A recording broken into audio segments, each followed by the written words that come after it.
Halo trader, pernahkah kalian bertanya-tanya siapa sebenarnya yang menggerakkan pasar forex senilai 7,5 triliun dolar per hari ini? Mengapa harga euro USD tiba-tiba melompat 100 pip dalam hitungan menit? Atau kenapa mata uang tertentu bisa crash dalam semalam? Hari ini kita akan membongkar rahasia di balik layar pasar forex.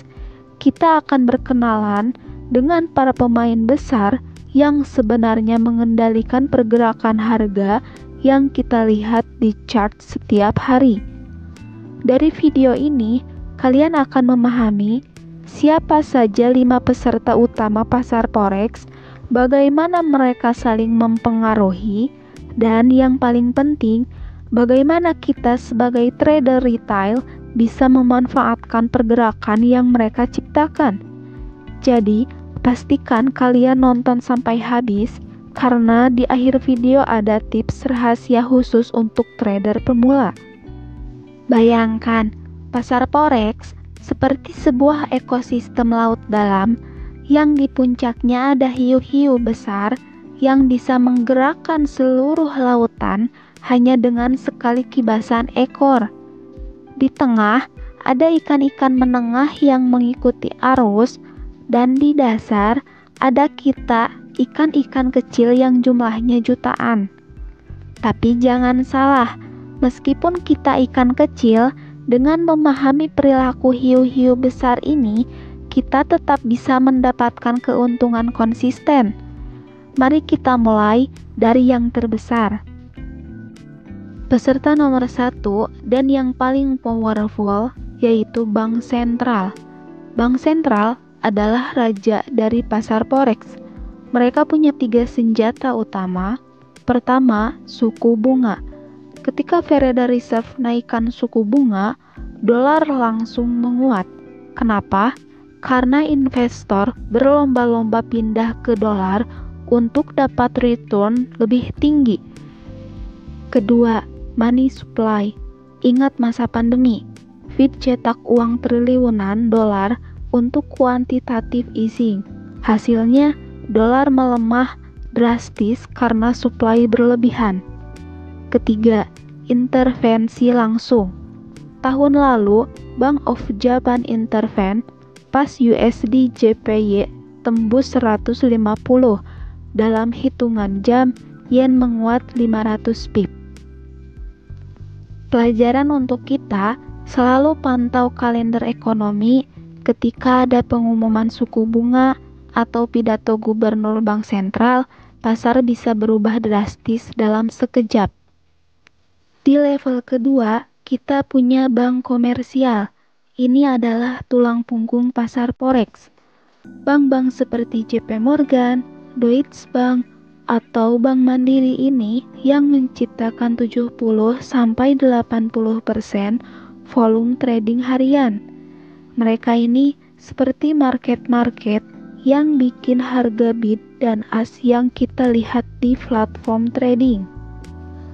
Contoh simple, Unilever Indonesia mau bayar supplier di Eropa pakai euro. Mereka datang ke Bank Mandiri, minta tukar rupiah ke euro sebesar 10 juta euro. Nah, Bank Mandiri harus beli euro dari pasar interbank. Volume segini bisa bikin euro atau IDR naik puluhan pip. Makanya pas London season, ketika bank-bank Eropa aktif, spread kita lebih ketat.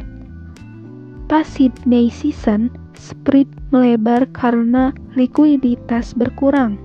Trading paling optimal pas overlap London, New York jam 8 sampai 12 malam wilayah Indonesia Barat karena likuiditas maksimal dari bank-bank ini. Sekarang kita masuk ke yang paling menakutkan, hedge fund. Ini adalah predator pasar. Mereka hunting profit dari volatilitas dengan modal miliaran dolar dan leverage ekstrim. Cerita paling legendaris, George Soros, Bank of England, 1992.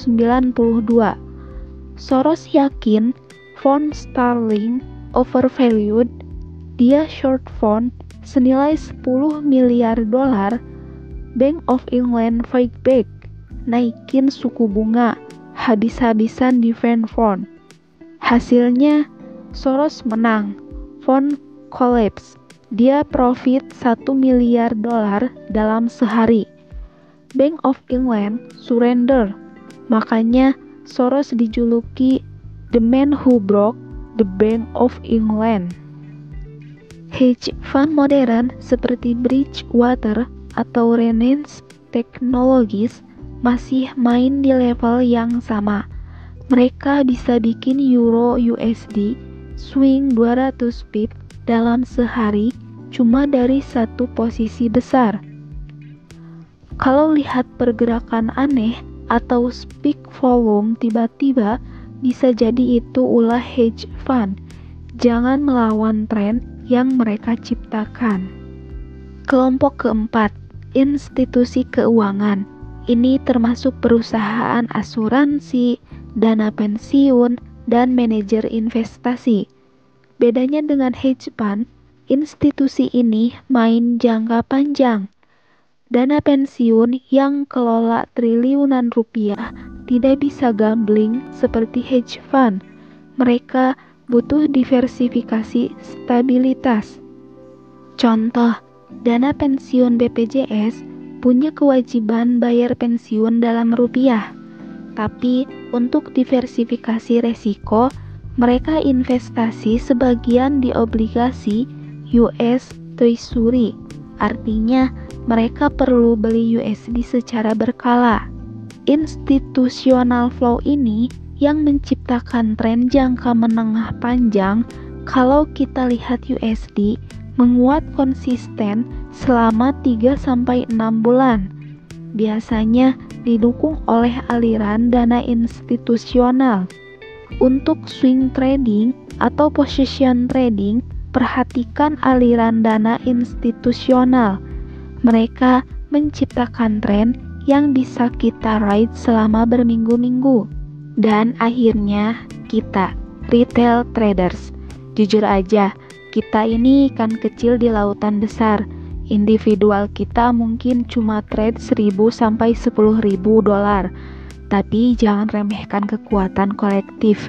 Retail traders secara keseluruhan menyumbang 10-15% volume harian.